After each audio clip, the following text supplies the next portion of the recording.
Hey y'all, it's Spiritual Life Coach 43 and I'm here to do life coaching session number 16. It's on marriage. Today is October 16, 2020. I'm sure them 16s mean something. If you're new to my channel, welcome and blessings. If you're one of my returning viewers, watchers, or subscribers, welcome back. I appreciate and love you much. Okay, I haven't done a session in a minute. So if you don't know, my life coaching sessions is basically my wisdom, my experience. Sometimes I may conduct a little research, but not often. It's usually just my opinions to see. I just like to give you what I think about certain topics that I feel are important that's going to help people in life, and then it's just my perspective. So, just take things how it fits for your life, and maybe it'll make you think or give you a different perspective. So yeah, I'm also a tarot card reader and life coach. If you guys don't know, now you do. And I am available for life coaching sessions and tarot card readings. Of course, with life coaching, I don't use tarot cards. With life coaching, it's just like I said, my own personal wisdom, thoughts, feelings, emotions, experience, education, all of that good stuff. And of course, spirituality is in everything that I do. Okay, so if you are interested in a reading or life coaching session, please like, share, subscribe, and comment. I'm always interested to read the comments. And I just want to say, by the way, you guys have sent me some of the best comments ever. You totally make my day. And I mean that through and through. Okay, so let's start. I'm trying to think if I forgot anything. I haven't recorded it. It feels like a minute, but especially life coaching session, it's been a hot minute. I only do topics that really like stand out and come to me, because it's funny because I don't think I was gonna do marriage, but I did a divorce topic. Like that was like life coaching session number 8. I'm looking back, I didn't even realize I had this many. 16. Wow. Okay.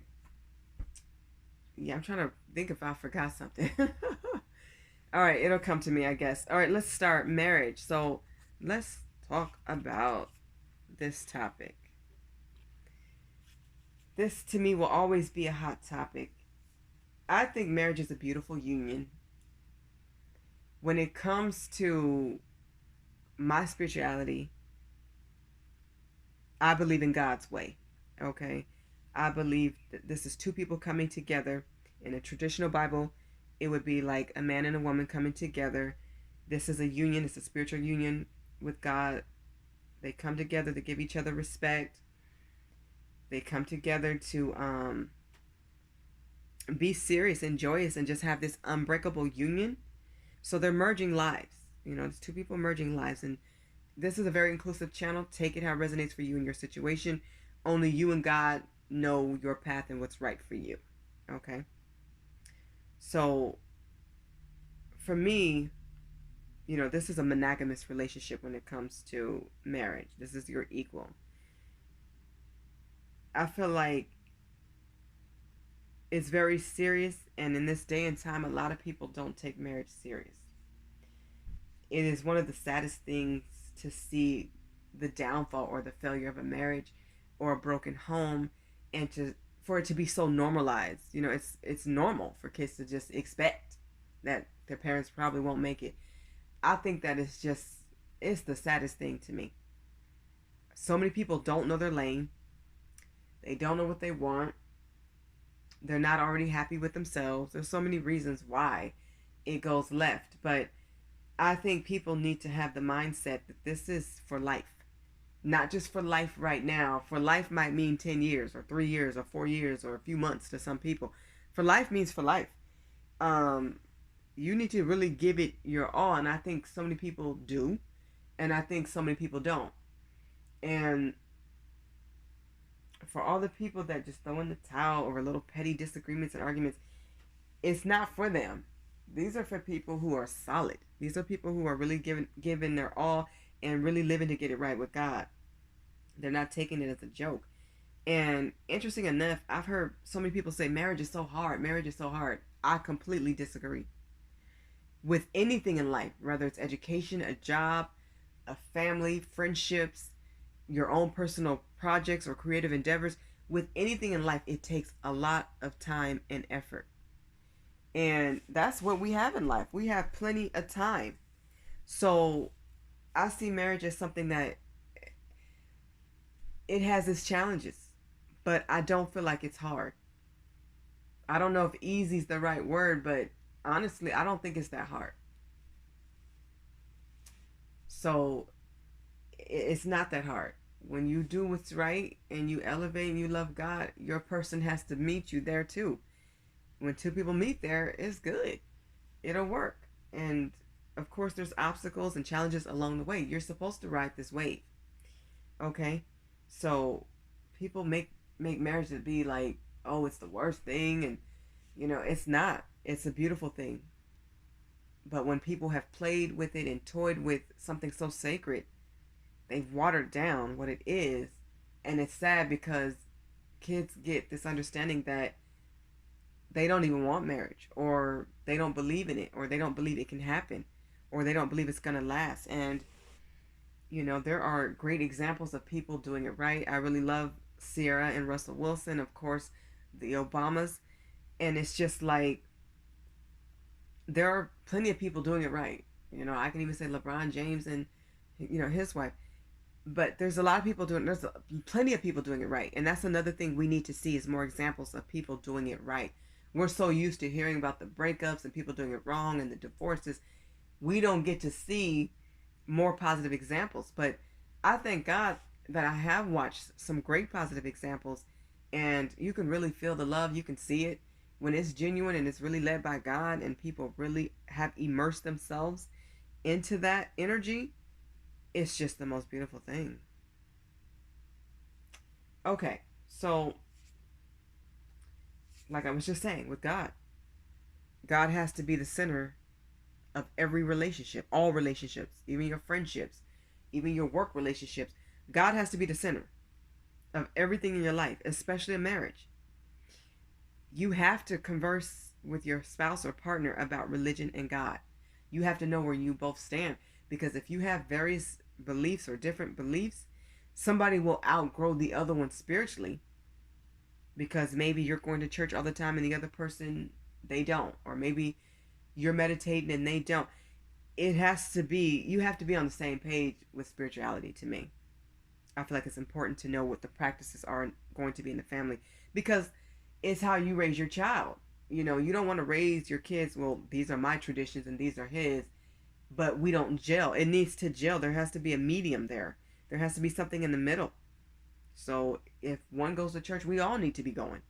And if you don't like one and I don't like this one, then we won't go to neither one. We'll find one where we all are comfortable and feel invited. It has to feel right, but the Lord has to be the center of your celebration of love. And this is your marriage. That's super uber important. That's number one. When people don't have that, then they're already doomed for failure. And I think at a young age, maybe in somebody's 20s, they may not know that. So if you don't know God is the center of life, of marriage, of every single thing that you do, you're doomed. As far as like things not working, they're not going to work, because you have to get it through God. You have to go to the Lord. You have to have that blessed. And that's why this is a sacred union between you, your spouse, and God, because it is that serious. It is that monumental. It is that important. And that needs to be felt. It's so easy to get in a marriage. It's hard to get out, and it should be hard. It shouldn't be easy, because then people would just write it off. This is why, a celebrity or not, I know people were getting out of a marriage took a long time. It takes probably a few minutes to get in one. Okay, and I'm not talking about the pre-work as the effort and the courting and the dating. I'm talking about the paperwork. It's easy to get in marriage. It's a snap. It's hard to get out, and costly for families, for kids, for the relatives, for the courts and the back and forth and the turmoil and the stress on your body. Even if it was like a clean get out, it's never truly a clean get out unless it was annulled. And even then, you remember what you've done. So it's not something to play with. It's something to take serious. It's something to greatly enjoy, but also to understand it is a huge step in life that many people are nowhere near ready. Some people are not even dating material. So many people need to know their lane. You better be getting right with God, and you better know your lane, because if not, you will be confused. You will hit the wall. You will hit the brick. It will break down. But if there is a breakdown, you should be turning to God. You should be turning to your spouse. You should be able to build back up.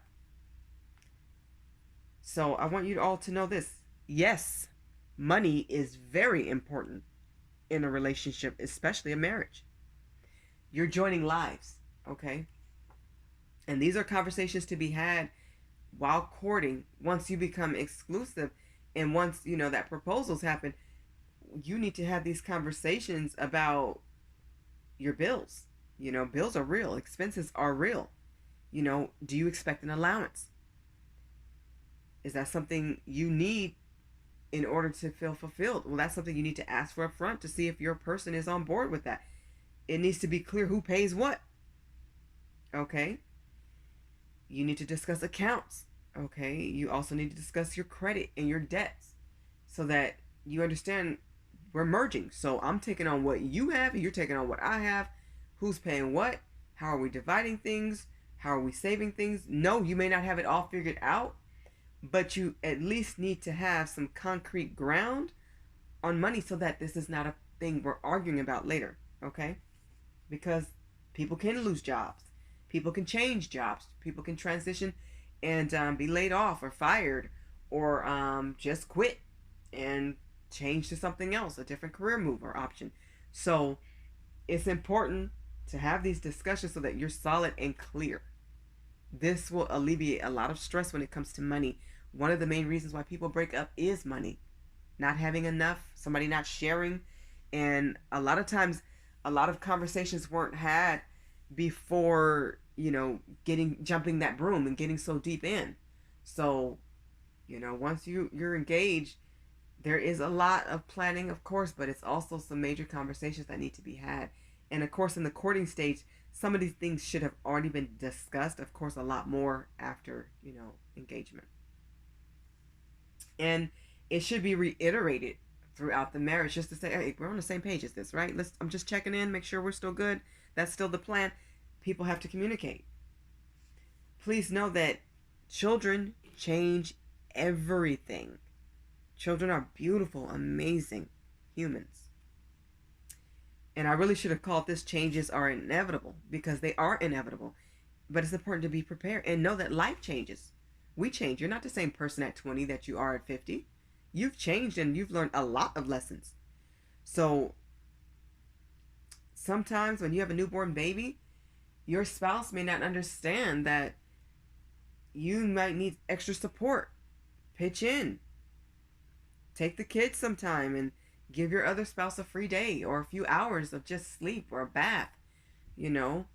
Bodies can change as well. Your mentality can change. You may have had pain before and maybe you're good now after having a baby. Some people get a lot of pains after. A lot of women still have stitches that are dissolving and they have to soak every day for a few weeks until they dissolve.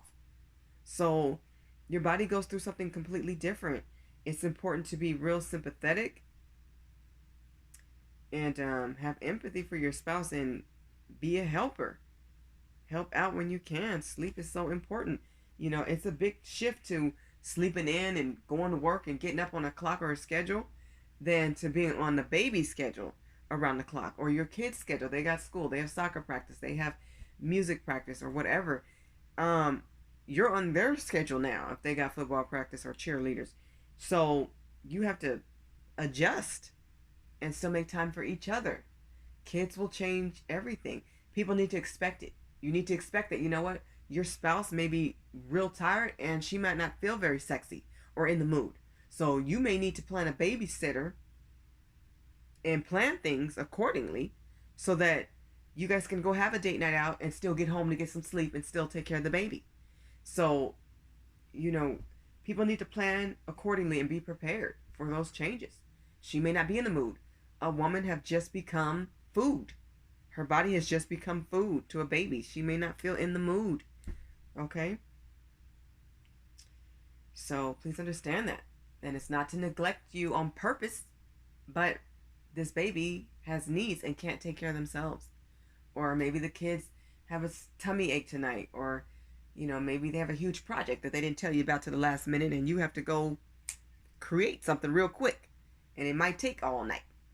But they need to graduate, they need this project. So you do what you can.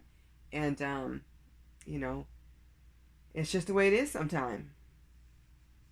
So I have communication and action. We all know that communication is key, and we all desire to be heard. Okay, we all want our point across. Just hear us. Hearing somebody is not listening, is making sure that you're understanding how they feel. I think people forget that part. Oh yeah, I heard you, but did you feel me on that? And progress can actually be seen. So I'm not going to believe that you feel me until I see your growth, your progress, you putting in that effort and that work. So there has to be discussions about expectations, rules of what, say for example, what cheating is. So before you jump that broom and get married, cheating to you might mean something different to her. Okay? To him, it may mean something else. So discussions have to be made, and it has to be clear, because you may find out, wait, hold up. We disagree here. So you need to have these discussions before marriage. So this is a good time to have these things during courting. That's a good conversation to have.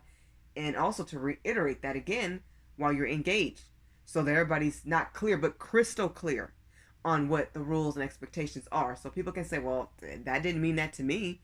You know, people can say what they want, but when these conversations are had and you're serious about them, people know right from wrong. But they may not know what you deem as right or wrong. So it has to be discussed. I have disagree and compromise here. There will be disagreements. Nobody's going to 100% agree on anything. Okay? That's life. So disagree and compromise. Especially in a marriage, you know, there are going to be differences of opinions. Remember, you're two people who you may have a lot in common or have a lot of similarities, but you still have your own personalities. Even twins have something different about them. So, you know, it's important to fight fair. I think arguments and fights should be far and few.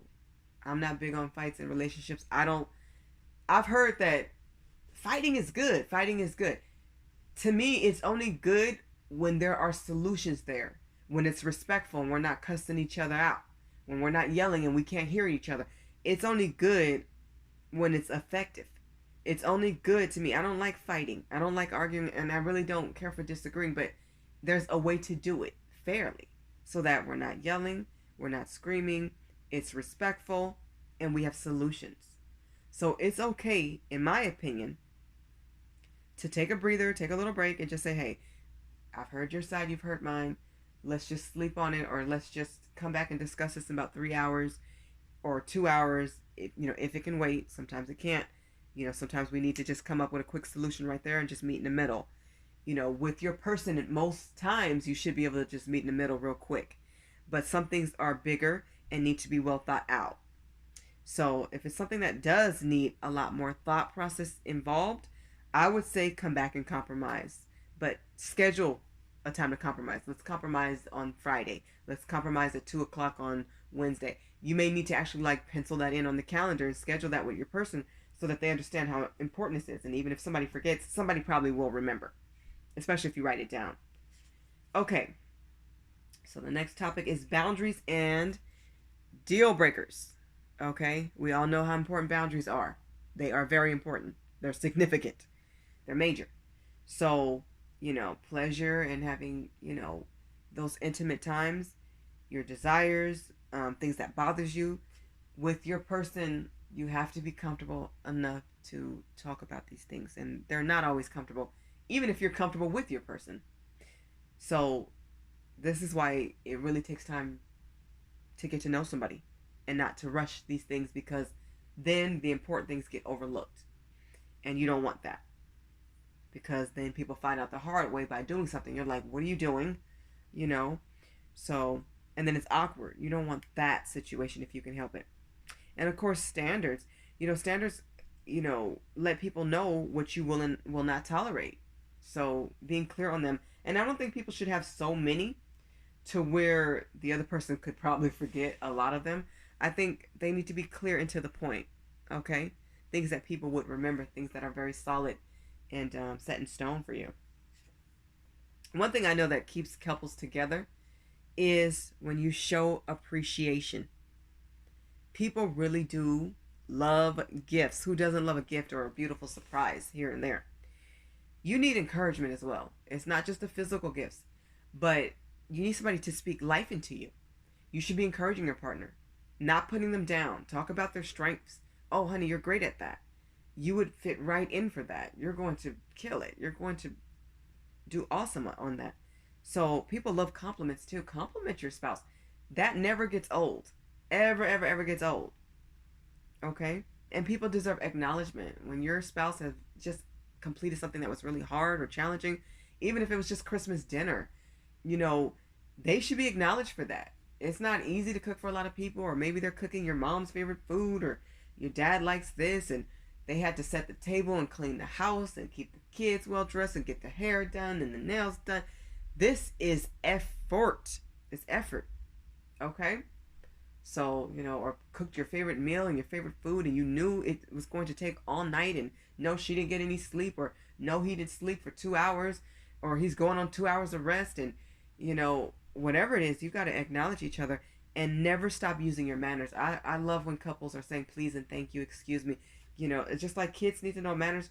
Same thing in relationships. I like sweet talk. I think sweet talk is a good thing in relationships, because when people use their manners, I mean, we do this when we go to restaurants, right? Or you should be, like not leaving popcorn and plenty of trash for the cleaners. Yes, they have a job. They're going to pick up whatever you spilled, but you should not have blatantly left an entire bucket of popcorn and, you know, packets of licorice or whatever you ate, nachos and everything is just left in the seat. I think it's just despicable. Stop that. Stop it. But I'm just saying, use your manners with each other, you know, and be respectful. If your wife cooked, you know, do the dishes. If your husband cleans the house all the time, maybe give him a break and say, hey, you always do it. I'll take care of this. Go ahead and rest. Sleep in today. I'll take the kids. So, and just saying please and thank you. And, you know, I really appreciate that. And just, those things really matter. They really do. It just shows a level of respect. And the kids are watching how you treat each other. So just remember that. If somebody's always yelling, your kid may grow up and feel like, well, that's how I'm supposed to handle my husband. I'm supposed to yell at him. Or that's how I'm supposed to handle my wife. I'm supposed to yell at her and raise my voice. And, you know, no. They are watching how you handle disputes and disagreements. And they're watching everything. So treat each other with respect. And just remember, you are their first role model. So, and how you treat each other, you know, to me, that's a sign of respect. Using manners. I love manners. Okay, here's one that may come across as very interesting. It says neglect is part of relationships. I believe neglect is part of marriage. It's not a fun part, but it's a part of marriage. I feel like not just marriage, but all types of relationships. You know, this is where trust truly comes in. Let's say, for example, a husband got sick and needed surgery, God forbid. He's going to need recovery. He's going to need some care or maybe some extra medicine. Somebody has to hold down the house until he gets out the hospital and recovers. So you may not have those intimate dates and moments and time together. You may be extra exhausted because you're taking on a lot of his responsibilities and yours. That's heavy on a person. But when you love somebody, you do it to the best of your ability. Just like a wife may be going for promotion. And perhaps she needs to buckle down and focus and perhaps maybe work an extra 3 to 5 hours per day, every day. She may have to go to certain parties she don't even want to go to. She may have to do something she don't want to do to stand out and really push for this promotion. When you're neglected, I feel like it's okay for a period of time until it just becomes unbearable. It's okay as long as you are fighting for the greater good of the family. So this promotion is going to get us from this house to our dream house. So honey, I need you to buckle down and hold the kids down while I get this promotion. The boss said it looks good for me in a year, I will have it, but I got to buckle down and show them I can do the job. So you may have to say, okay, hey, in a year she's up for this promotion. I'm just going to buckle down, support the kids, have her back. Do that. But understand this, some affection needs to come in between. So the other partner may have to schedule more dates. Dates may have to be shorter. Maybe the text messages that used to be all day long may now have to be maybe once or twice a day. As long as the trust is there and you both understand this is a spiritual journey and you have each other's back, and you have to give a little spice here and there, but it may not be what you're used to, don't pull a tantrum. This is where maturity comes in. You have to be mature enough to say, hey, I'm cool with it as long as this is for the greater good of the family. We're going to get this dream house. The kids will have a better future. They will have a college plan. We'll be able to do this and that and go on different trips. So once you get that promotion, or once you've recovered from this illness and you're good, everything's back to normal, make sure you kick in that extra loving that your other partner missed out on. Make sure that you turn up them dates and you show them that you really miss them. Okay? Now, while one person is busy focusing on school, maybe they're trying to complete a degree, or like I said, get a promotion, or whatever they're doing, do you. Make sure that you have your own project. Hold down the house, and if there are no kids, do something special for you. Take a class, or exercise, or push for a hobby. Keep yourself busy as well. Okay? So just know, somebody else may have to plan more dates, okay? Or special times, or even, little cuddle sessions. Just be understanding, especially when you're all going to win in the long run. That's what it's really about, the long run. Okay, I do believe in gender roles. I do believe they exist. There's males, there's females. In a relationship, to me, everybody has a part. Okay, everybody has responsibilities, and that needs to be clear. Women are mostly known to be nurturers. Yes, we can be the breadwinners too. And more men are known to be the leaders. Most of the time, you guys are the breadwinners. Yes, we're in 2020 and a lot of things have changed. So do what's best for your situation. The main thing to know is here that everybody has responsibilities. Okay? Kids just expect a mom to be more nurturing. Not to say that dads can't be. They're awesome nurturers as well. Very loving. But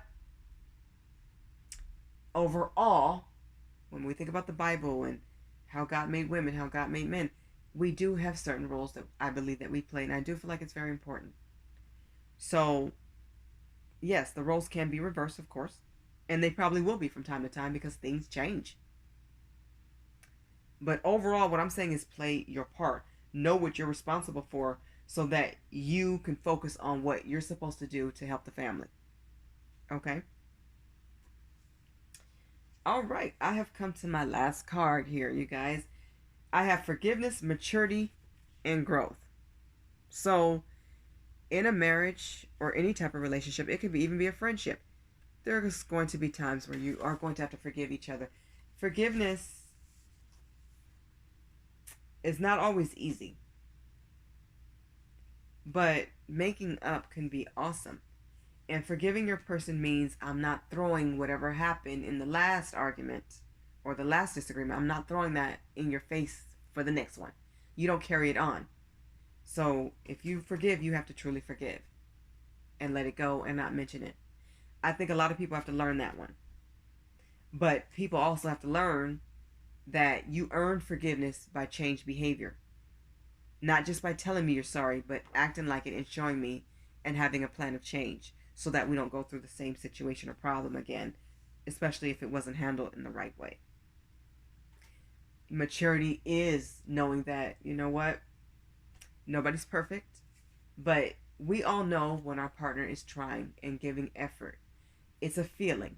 Of course we can see what they do, but through their actions, but we can also feel when somebody's maturing. You can see, wow, the way he would have handled that 5 years ago, I love the way he handled that today. Or the way she didn't explode or get mad was awesome, because that's different.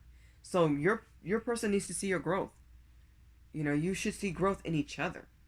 And that's a beautiful thing, to watch each other evolve, but still gel as one.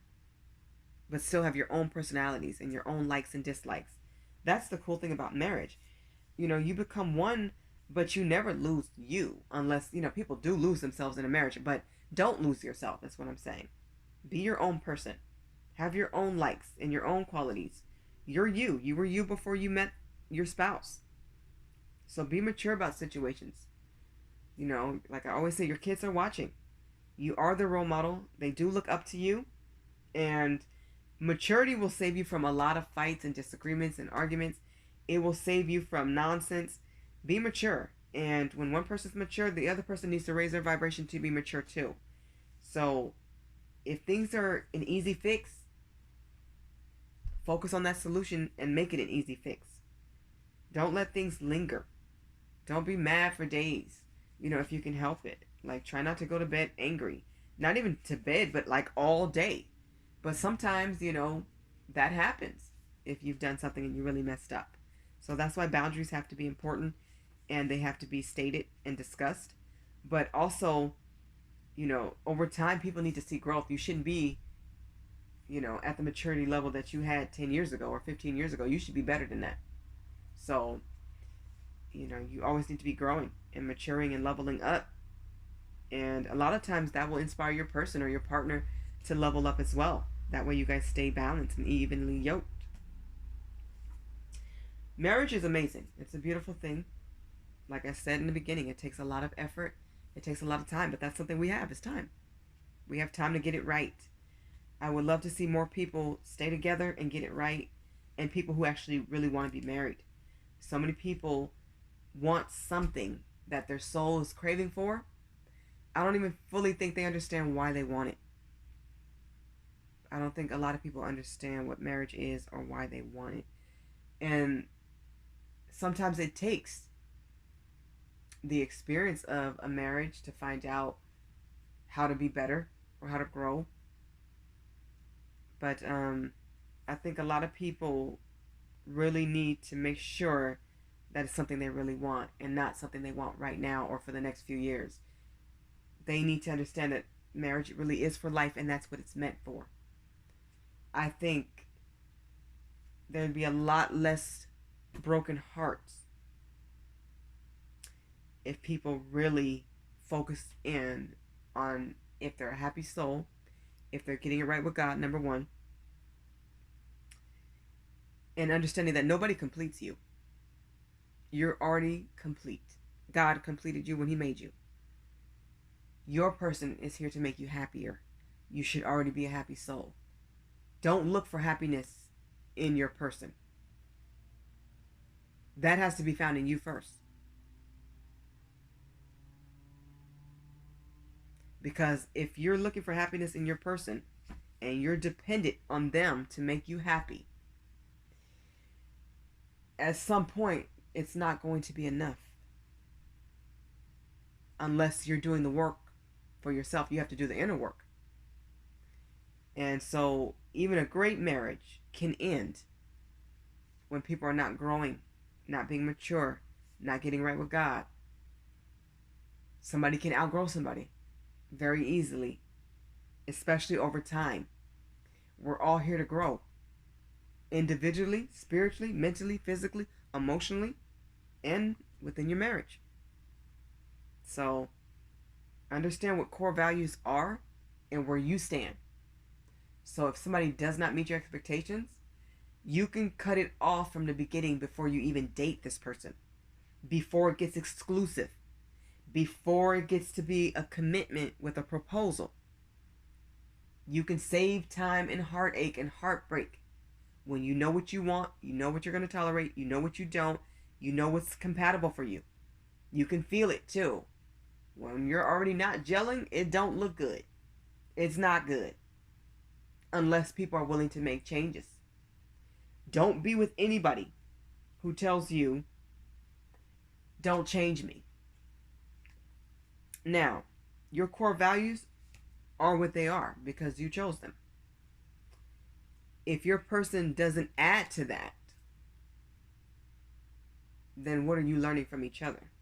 They should be adding. It should be getting better and stronger. But if somebody says, don't change me, don't marry them. Because your person is here to make you happier and inspire you and bring out the best in you, and vice versa. So if anybody says, don't change me, I of course want somebody to change me. You can't change my core values other than to make them better and stronger. You can help me elevate. But you should be changing something in me. I should be learning something from you. Something should be changed. So if you're completely set in your way and so happy, then you probably shouldn't be dating anybody. You don't need to be with somebody else if you're not willing to grow and evolve and learn from your partner and have a family, and have, even if the family's just you two. So, you should be growing and evolving.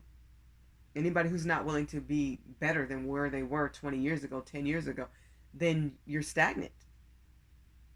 You're stagnant. You should be growing from your person. They should have taught you something, even if it's not something they told you, but maybe something they showed you. Maybe your person showed you how to pray, or how to pray deeper, and how to meditate and go on a deeper level. Something you should be learning. You should be getting ideas from this person. They should complement the deal. You should complement the deal. It's like you should complement each other, not always by your words, but by your actions. How you carry yourself when your spouse is at work or when you're away from each other. People are always watching. People will compliment you, believe it or not, when they see that you're a good person, or they see that you deserve a good person in your life. So people are always watching how you handle yourself. I didn't realize that until I was on jobs. And I'll give you guys this. I got some incredible compliments from some of my coworkers like years ago, because you never know who's watching. And they would say, well, I hope whoever you're with, I hope they're really good to you, because you're such a good woman. You're such a good person. Or I can tell certain things about you that it's classy. You come across as classy. They can tell men are watching, and they're watchers. They observe. And that opened my eyes to, like, my coworkers are paying attention to how I deal with them, especially my male coworkers. So it lets me know the female coworkers are watching too, how you dress, how you interact with people, how you talk to people. Your character is a reflection of you, what you've learned in life, how you carry yourself, and that's a reflection of your partner too. And when you, let's say you go to your partner's like Christmas party or something, how you carry yourself is being observed. Okay? When your spouse is punctual and they're dressed well, or they carry themselves well, they're educated, they're very loving, they have a great personality, all of these things stand out. People are watching. Just like when somebody acts a fool, or the office party drunk, or whatever. People are watching. Oh, wow, we can see what he's going to do, or we can see what she's going to do. So people are watching.